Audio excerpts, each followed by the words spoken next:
Hello friends, welcome to my channel Biogym education once again. Friends, मुझे बहुत ही अच्छा लग रहा है कि आप लोगों ने मैंने जो 3 वीडियोस बनाए थे उसको आप लोगों ने देखा और सब्सक्राइब भी किया। और मुझे इससे भी ज़्यादा अच्छा लगेगा कि अगर आप उससे कुछ सीखने की कोशिश करेंगे और आप उससे अपने नोट्स प्रिपेयर करेंगे। ठीक है, तो चलिए, जैसे मैंने आपसे प्रॉमिस किया था कि मैं अपना नेक्स्ट वीडियो जो लाऊंगी वो मैं मेम्ब्रेन ट्रांसपोर्ट पे लाऊंगी। तो आज जो मैं आपको सिखाने जा रही हूँ, that I am going to make you learn, is membrane transport.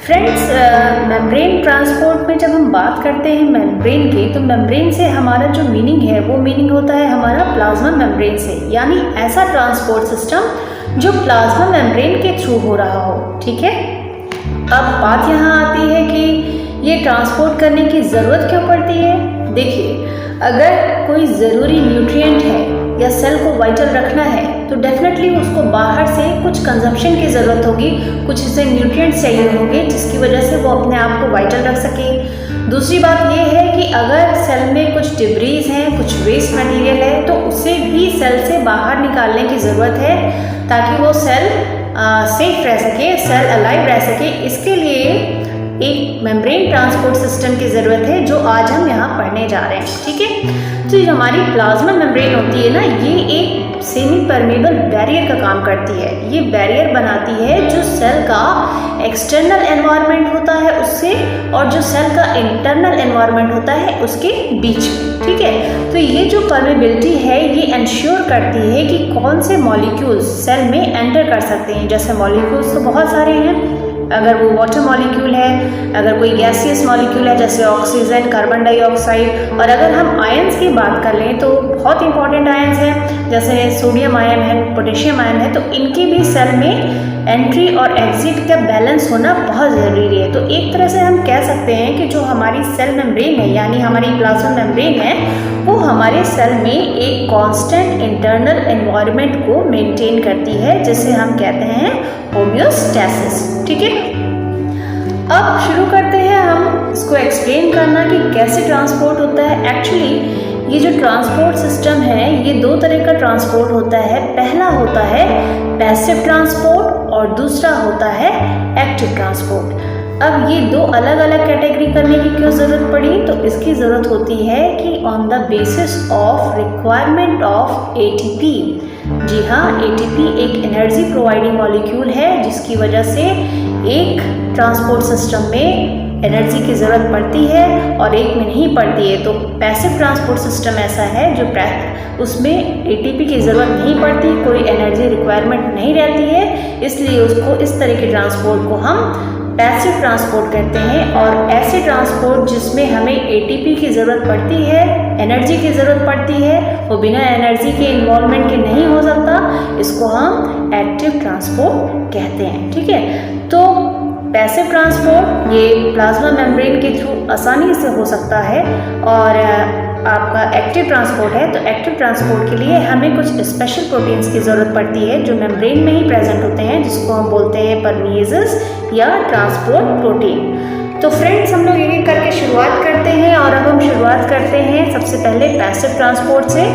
तो पैसिव ट्रांसपोर्ट एक डिफ्यूज़न का ही टाइप है। ठीक है, ये डिफ्यूज़न आपने केमिस्ट्री में भी पढ़ा होगा, लेकिन बात यहाँ पे हम लिविंग सेंस में कर रहे हैं, तो हम ये बता दें आपको कि पैसिव क्या होता है, पैसिव ट्रांसपोर्ट क्या होता है। पैसिव ट्रांसपोर्ट में जो मॉलिक्यूल्स का मूवमेंट होता है ये हायर कंसंट्रेशन ग्रेडियंट से लोअर कंसंट्रेशन ग्रेडियंट पे होता है, यानी कि ये हाई कंसंट्रेशन से लो कंसंट्रेशन पे होते हैं मूवमेंट। ठीक है, इसको हम कह सकते हैं कि ये डाउन द कंसंट्रेशन ग्रेडियंट होता है। डाउन का मतलब आपने देखा है कि अगर आप किसी हिल से अगर आप नीचे उतरने की कोशिश करते हैं तो वहाँ पे आपको एनर्जी की रिक्वायरमेंट उतनी नहीं रहती है। इस तरीके से इसको हम बोलते हैं कि ये मूवमेंट है मॉलिक्यूल्स का crossing a membrane down it's concentration gradient. इसमें कोई भी मेटाबॉलिक एनर्जी की रिक्वायरमेंट नहीं रहती है, और ये 3 तरीके से होते हैं जिसको 3 तरीके से समझा जा सकता है। पहला होता है सिंपल डिफ्यूज़न, दूसरा होता है ऑस्मोसिस, और तीसरा होता है फैसिलिटेटेड डिफ्यूज़न। फ्रेंड्स, ये मैं आपको हिंदी और इंग्लिश दोनों में इसलिए एक्सप्लेन करती हूँ ताकि ज़्यादा से ज़्यादा जो लोग लर्नर्स हैं वो इसका बेनिफिट ले सकें, उन्हें ज़्यादा से ज़्यादा समझ में आए और वो अच्छे मार्क्स ऑब्टेन कर सकें। ठीक है, तो चलिए हम शुरुआत करते हैं सिंपल डिफ्यूज़न की। सिंपल डिफ्यूज़न एक स्पॉन्टेनियस मूवमेंट होता है, स्वतः जो खुद से मूवमेंट होता है मॉलिक्यूल्स का, from a region of higher concentration to one of lower concentration. यानी एक हाई कंसंट्रेशन एरिया से, एक हाई कंसंट्रेशन रीजन से जब मॉलिक्यूल्स का मूवमेंट होता है लो कंसंट्रेशन रीजन में, तो इस तरह की, और जिसमें कोई भी एनर्जी की रिक्वायरमेंट नहीं रहती, जिसमें किसी भी स्पेसिफिक प्रोटीन की ज़रूरत नहीं रहती है, तो इसको हम बोलते हैं सिंपल डिफ्यूज़न। डिफ्यूज़न तीनों स्टेट्स में मिलता है, चाहे वो गैसियस स्टेट्स हो, चाहे वो लिक्विड स्टेट हो, चाहे वो सॉलिड स्टेट हो। ये तीनों स्टेट में डिफ्यूज़न पाया जाता है। और अगर हम इसका एक एग्जाम्पल लें तो कभी आपने देखा है, अगर आप एक ग्लास पानी लेते हैं और उस ग्लास पानी में आप कुछ ड्रॉप्स इंक के डाल दें, तो आप देखते हैं कि वो इंक धीरे धीरे स्पॉन्टेनियसली पूरे पानी में, पूरे वाटर में तब तक फैल जाती है जब तक एक पूरा इक्विलिब्रियम नहीं हो जाता, यानी कि जब तक इंक के मॉलिक्यूल्स पूरी अच्छी तरह से डिफ्यूज़ नहीं हो जाते हैं वो पानी के अंदर। ठीक है, तो अगर आप इसको दूसरे एग्जाम्पल से समझना चाहें, आपने फोटोसिंथेसिस का नाम सुना है प्लांट्स में। प्लांट्स में जब फोटोसिंथेसिस होती है तो उसमें पत्तियों में, यानी प्लांट्स के अंदर ऑक्सीजन का प्रोडक्शन होता है, ऑक्सीजन जनरेट होती है। तो जब ऑक्सीजन प्रोड्यूस होती है, ऑक्सीजन का कॉन्सेंट्रेशन ज़्यादा होता है उसमें, तो ऑक्सीजन डिफ्यूज़ कर जाती है प्लांट सेल से निकल के बाहर एक्सटर्नल एनवायरनमेंट में। कार्बन डाइऑक्साइड के मॉलिक्यूल अगर ज़्यादा हैं, उसका कॉन्सेंट्रेशन हायर है, और पत्तियों के अंदर कॉन्सेंट्रेशन कम है, तो ये मूवमेंट होता है एक्सटर्नल एनवायरनमेंट से लीव्स के अंदर, और ये मूवमेंट तब तक होता रहेगा जब तक कि लीव्स के अंदर भी उनका लेवल सेम ना हो जाए कार्बन डाइऑक्साइड के मॉलिक्यूल का, और दोनों के बीच में, दोनों एनवायरनमेंट्स के बीच में एक इक्विलिब्रियम ना फॉर्म हो जाए। ठीक है, तो ये रहा आपका डिफ्यूज़न। अब हम बात करते हैं आपके ऑस्मोसिस की।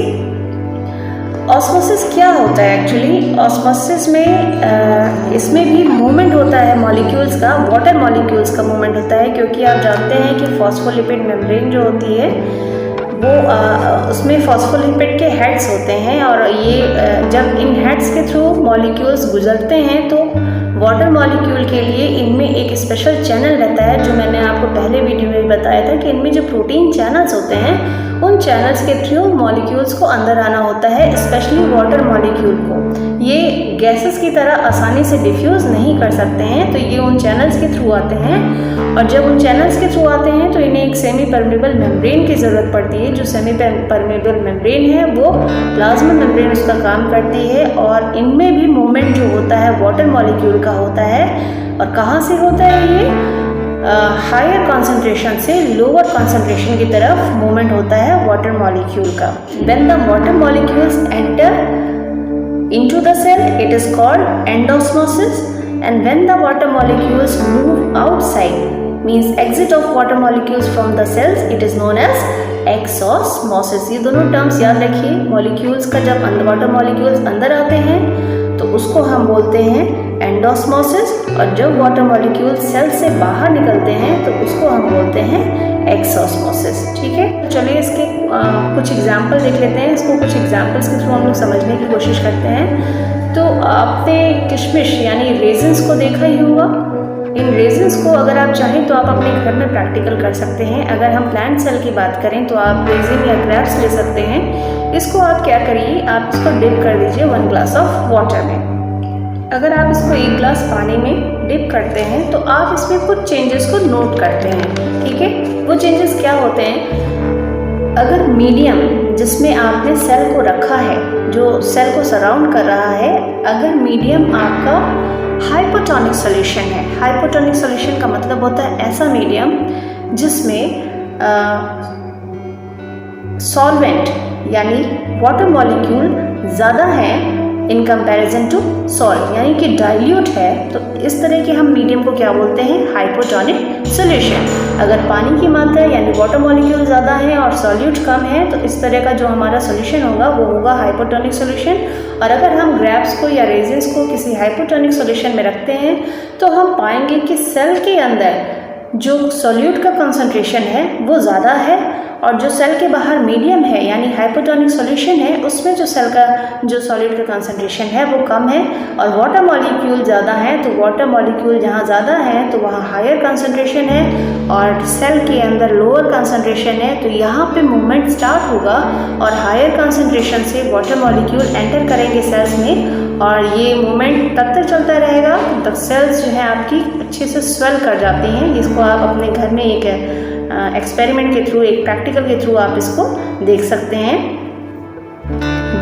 अगर हम दूसरा एग्जाम्पल लें, अगर हम ऐसा मीडियम रखते हैं जो आइसोटोनिक है। आइसोटोनिक मीन्स होता है कि जिसमें सॉल्यूट और सॉल्वेंट दोनों का जो मात्रा है बराबर है, जो सेल आपने उसके अंदर प्लेस की है उसके, तो क्या होता है कि ये मूवमेंट नहीं होता, दोनों डायरेक्शन में ये मूवमेंट नहीं होता है। तो वाटर मॉलिक्यूल का मूवमेंट सेल के अंदर नहीं होगा, ना ही सेल के अंदर से वाटर मॉलिक्यूल का मूवमेंट एक्सटर्नल एनवायरनमेंट में होगा। यानी आइसोटोनिक सॉल्यूशन में सेल के शेप में कोई चेंजेस नहीं आएंगे और ये जैसी है वैसे की वैसी रहेगी। अगर हम अपने ग्रेप्स को या रेजिन्स को हम प्लेस करते हैं किसी हाइपरटोनिक सॉल्यूशन में, हाइपरटोनिक सॉल्यूशन ऐसा होता है जिसमें वाटर मॉलिक्यूल कम होते हैं और सॉल्ट ज़्यादा होता है यानी सॉल्यूट ज़्यादा होते हैं, ये कॉन्सेंट्रेटेड होता है। तो अगर हम इसमें सेल को प्लेस करते हैं तो डेफिनेटली सेल के अंदर जो इन्वायरमेंट है, सेल के अंदर जो वाटर मॉलिक्यूल है उनका कॉन्सेंट्रेशन ज़्यादा है और सेल के बाहर जो इन्वायरमेंट है उसमें वाटर मॉलिक्यूल का कंसंट्रेशन जो है वो कम है। तो मूवमेंट हायर से लोअर की तरफ होना है, यानी सेल के अंदर जो वाटर मॉलिक्यूल प्रेजेंट हैं उनसे उनका मूवमेंट धीरे धीरे बाहर की तरफ होना शुरू हो जाता है और कुछ देर के बाद आप पाएंगे कि जो सेल है आपकी, जिसको जो आपने हाइपरटोनिक सॉल्यूशन में रखा है वो श्रिंक कर गई है यानी सिकुड़ गई है। ठीक है, अब हम थोड़ा सा डिफरेंसेस देख लेते हैं ऑस्मोसिस के बीच में और डिफ्यूज़न के बीच में। ये आपके लिए कुछ यूज़फुल टिप्स हैं, आपको काफ़ी इसके लिए नोट करने में आपको काफ़ी आसानी होगी। तो ये देखते हैं हम लोग डिफ्यूज़न और ऑस्मोसिस में। तो पहली बात करते हैं डिफ्यूज़न की। It can occur in any medium. अभी मैंने आपको बताया कि ये किसी भी स्टेट में हो सकता है, लिक्विड, सॉलिड, गैस। और ऑस्मोसिस जो है ये सिर्फ लिक्विड मीडियम में ही होगा, अगर कहीं वाटर मॉलिक्यूल प्रेजेंट है तभी वहाँ पे ऑस्मोसिस पॉसिबल है। ठीक है, डिफ्यूज़न का दूसरा पॉइंट हम देखते हैं कि इसमें सेमी परमेबल मेम्ब्रेन जो है उसकी ज़रूरत नहीं पड़ती है। ये कहीं भी हो सकता है, एयर में, हवा में भी हो सकता है, जहाँ पे गैसेस पार्टिकल है, एक गैस के अंदर दूसरी गैस जो है उसके पार्टिकल मिक्स हो सकते हैं, तो ये इसके लिए सेमी परमेबल रिक्वायरमेंट नहीं है। लेकिन ऑस्मोसिस के लिए semi permeable membrane is must. अगर ये नहीं होगी तो वाटर मॉलिक्यूल्स को चैनल नहीं मिलेंगे जिसके थ्रू वो एंटर नहीं कर पाएगी। और नेक्स्ट पॉइंट है डिफ्यूज़न का कि जब तक एक इक्विलिब्रियम नहीं हो जाता है, ये डिफ्यूज़न का प्रोसेस चलता रहता है। इक्विलिब्रियम का मतलब होता है कि दोनों तरफ, यानी जो लोअर कॉन्सेंट्रेशन से हायर कॉन्सेंट्रेशन से लोअर कॉन्सेंट्रेशन में जो मूवमेंट हो रहा है, जब तक दोनों तरफ मॉलिक्यूल्स जो है वो इक्वल नहीं हो जाते हैं तब तक ये प्रोसेस कंटिन्यू रहता है। लेकिन ऑस्मोसिस में ऐसा नहीं होता है, क्योंकि जब मूवमेंट हो रहा है मॉलिक्यूल्स का, वाटर मॉलिक्यूल्स का, तो एक तरफ कहीं ना कहीं वाटर मॉलिक्यूल ज़्यादा हो जाएंगे और एक तरफ कहीं कम होगा, तो ये मूवमेंट बराबर चलता रहता है। इसमें इक्विलिब्रियम अचीव नहीं की जा सकती है। ठीक है, अब हम बात करते हैं दूसरे टाइप ऑफ पैसिव ट्रांसपोर्ट की, दैट इज फैसिलिटेटेड डिफ्यूजन। जब आपने कहा डिफ्यूज़न तो इसका मतलब ये है कि इसमें मूवमेंट डेफिनेटली होगा और वो भी होगा हायर कॉन्सेंट्रेशन से लोअर कॉन्सेंट्रेशन की तरफ। लेकिन ये फैसिलिटेटेड डिफ्यूज़न इसलिए स्पेशल हो जाता है क्योंकि इसमें आपको एक स्पेशल प्रोटीन की ज़रूरत पड़ती है। जी हाँ, ये एक ऐसा फैसिलिटेटेड डिफ्यूज़न, एक ऐसा डिफ्यूज़न है जिसमें आपको एक मेम्ब्रेन प्रोटीन की ज़रूरत पड़ती है जिसको हम परमेजेस कहते हैं, जिसके थ्रू कोई भी मॉलिक्यूल जो है वो सेल में एंटर करता है या सेल से बाहर निकलने की कोशिश करता है। ठीक है, लेकिन चूँकि इसमें एटीपी की ज़रूरत नहीं पड़ती है, इसलिए ये आपका एक्टिव ट्रांसपोर्ट में काउंट नहीं किया जाता है। अभी तक आपने देखा ऐसे ट्रांसपोर्ट जैसे पैसिव ट्रांसपोर्ट है, डिफ्यूजन हुआ, ऑस्मोसिस हुआ और फैसिलिटेटेड डिफ्यूजन हुआ जिसमें एनर्जी की रिक्वायरमेंट नहीं थी। अब हम देखते हैं एक्टिव ट्रांसपोर्ट को जिसमें एनर्जी की रिक्वायरमेंट होती है, जिसमें स्पेशल प्रोटीन्स की ज़रूरत पड़ती है। तो एक्टिव ट्रांसपोर्ट क्या होता है? एक्टिव ट्रांसपोर्ट जो मूवमेंट होता है, ये ध्यान रखने वाली बात है, इसमें मूवमेंट जो होता है वो मॉलिक्यूल्स का मूवमेंट होता है लोअर कॉन्सेंट्रेशन से हायर कॉन्सेंट्रेशन की तरफ। ध्यान रखिए, लोअर कॉन्सेंट्रेशन से हायर कॉन्सेंट्रेशन ग्रेडियंट की तरफ मॉलिक्यूल्स का मूवमेंट होता है। तो जब आप मॉलिक्यूल्स को अगेंस्ट कॉन्सेंट्रेशन ग्रेडियंट लेके जा रहे हैं, मैंने एक वर्ड यूज़ किया है अगेंस्ट। अगेंस्ट का मतलब होता है तो आप जो भी एक स्ट्रीम है उसके अगेंस्ट आप लेके जा रहे हैं, तो वहाँ पे आपको एनर्जी की रिक्वायरमेंट पड़ेगी और ये एनर्जी है वो एटीपी प्रोवाइड करता है। और इसमें आपको स्पेशल प्रोटीन्स जिसको हम पम्प्स कहते हैं, ये पम्प्स आपके प्लाज्मा मेम्ब्रेन में ही एम्बेडेड होते हैं। जब हमने स्ट्रक्चर पढ़ा था तो हमने देखा था कि स्पेशल प्रोटीन्स होते हैं प्लाज्मा मेम्ब्रेन में। वो प्रोटीन्स क्या होते हैं? यहाँ पे पंप का काम करते हैं, जो पंप पुश करने का काम करता है आयंस को एक मीडियम से दूसरे, यानी एक्सटर्नल मीडियम से इंटरनल मीडियम में और इंटरनल मीडियम से एक्सटर्नल मीडियम में। तो इस प्रोसेस में इसको एटीपी की ज़रूरत पड़ती है, एनर्जी की रिक्वायरमेंट पड़ती है ताकि ये आयंस को पुश कर सके। अगर आप एग्जाम्पल लेना चाहते हैं तो आप एग्जाम्पल ले सकते हैं जो सोडियम पोटेशियम पंप है।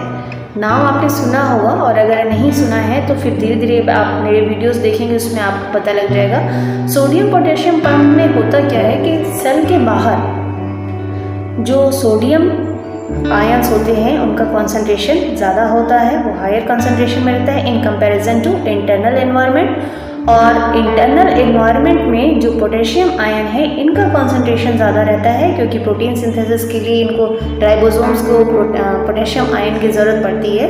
तो इसके लिए बाहर से पोटेशियम आयन को अंदर आना है और अंदर से सोडियम आयन को बाहर जाना है, लेकिन ये इतनी आसानी से नहीं जा सकते, ये मूवमेंट नहीं कर सकते। इसके लिए इनको एनर्जी की ज़रूरत पड़ती है, क्योंकि अंदर पोटेशियम आयन का कॉन्सेंट्रेशन ज़्यादा है और बाहर एक्सटर्नल मीडियम में पोटेशियम आयन का कॉन्सेंट्रेशन कम है। तो against the concentration gradient potassium ion को अंदर आना है और सोडियम आयन को बाहर जाना है। ठीक है, तो इसके लिए एक एनर्जी पंप की ज़रूरत पड़ती है, जिसको हम बोलते हैं, जो प्रोटीन का रहता है। प्रोटीन्स एम्बेडेड रहते हैं प्लाज्मा मेम्ब्रेन में और ये चैनल फॉर्म कर लेते हैं। जो भी आयन आते हैं वो आयन जो है एटीपी से बाउंड करते हैं। एटीपी से बाउंड करने के बाद ये एक तरीके से कनेक्शन बना लेते हैं। एक कनेक्शन में एटीपी इनको एनर्जी प्रोवाइड करता है और इन चैनल्स के थ्रू जो है जैसी रिक्वायरमेंट होती है सोडियम आयन को इंटरनल एनवायरनमेंट से बाहर एक्सटर्नल एनवायरनमेंट में ले जाता है और पोटेशियम आयन को एक्सटर्नल एनवायरनमेंट में से इंटरनल एनवायरनमेंट की तरफ लेकर आता है। तो ये बराबर ही कंटिन्यू चलता रहता है ताकि बॉडी की वाइटलिटी बनी रहे। ठीक है, तो अब थोड़ा सा हम लोग अभी तक मैंने आपको सारी चीज़ें एक्सप्लेन कर दी हैं कि ये पैसिव ट्रांसपोर्ट क्या होता है, एक्टिव ट्रांसपोर्ट क्या होता है, ये परमेसिस प्रोटीन क्या होते हैं, कहाँ पे एनर्जी की रिक्वायरमेंट होती है। अब थोड़ा सा एक बार डिफरेंस देख लेते हैं कि ये जो एक्टिव ट्रांसपोर्ट है और ये जो डिफ्यूज़न है इसके बीच में क्या डिफरेंसेस हैं। तो एक्टिव ट्रांसपोर्ट एक रैपिड प्रोसेस है, क्योंकि इसमें एनर्जी इन्वॉल्व है इसलिए रैपिड प्रोसेस है, और डिफ्यूज़न एक स्लो प्रोसेस है क्योंकि ये स्पॉन्टेनियस प्रोसेस है। सेकंड, एक्टिव ट्रांसपोर्ट में जो मूवमेंट ऑफ मॉलिक्यूल्स होता है वो अगेंस्ट द कॉन्सेंट्रेशन ग्रेडियंट होता है, यानी कि इसको लोअर से हायर कॉन्सेंट्रेशन में मूवमेंट करना पड़ता है, जबकि डिफ्यूज़न में इसका जस्ट रिवर्स होता है। और जो मूवमेंट ऑफ द मॉलिक्यूल है उसकी डायरेक्शन क्या होती है? उसकी डायरेक्शन होती है हायर से लोअर कॉन्सेंट्रेशन ग्रेडियंट में आना। ठीक है, एक्टिव ट्रांसपोर्ट सिर्फ एक डायरेक्शन में हो सकता है और डिफ्यूज़न जो है ये बोथ द डायरेक्शन में हो सकता है। अगर एक्टिव ट्रांसपोर्ट की बात करें तो इसमें एक कैरियर प्रोटीन की ज़रूरत होती है, जो कैरियर प्रोटीन आयंस को बाइंड करता है और एटीपी उनको एनर्जी प्रोवाइड करता है, जबकि डिफ्यूज़न में कोई भी प्रोटीन की यानी without the help of carrier protein ये प्रोसेस अकर करता है। ठीक है, अभी मैंने आपको बता दिया है पहले, फिर भी ध्यान रखिए कि एक्टिव ट्रांसपोर्ट में एनर्जी के लिए एटीपी मॉलिक्यूल की बहुत ज़रूरत है, बिना इसके ये नहीं हो सकता, जबकि डिफ्यूज़न में ऐसी एटीपी मॉलिक्यूल्स की ज़रूरत नहीं होती है। तो फ्रेंड्स, मैंने आपको कोशिश किया है कि ये जो मेम्ब्रेन ट्रांसपोर्ट है इसको शॉर्ट में लेकिन काफ़ी कुछ आपको समझाने की कोशिश किया है। आई होप कि आप इससे काफ़ी कुछ सीखेंगे और इससे आपको अपने नोट्स बनाने में काफ़ी मदद मिलेगी। ठीक है, तो wishing you all the best. Thank you very much for watching my video.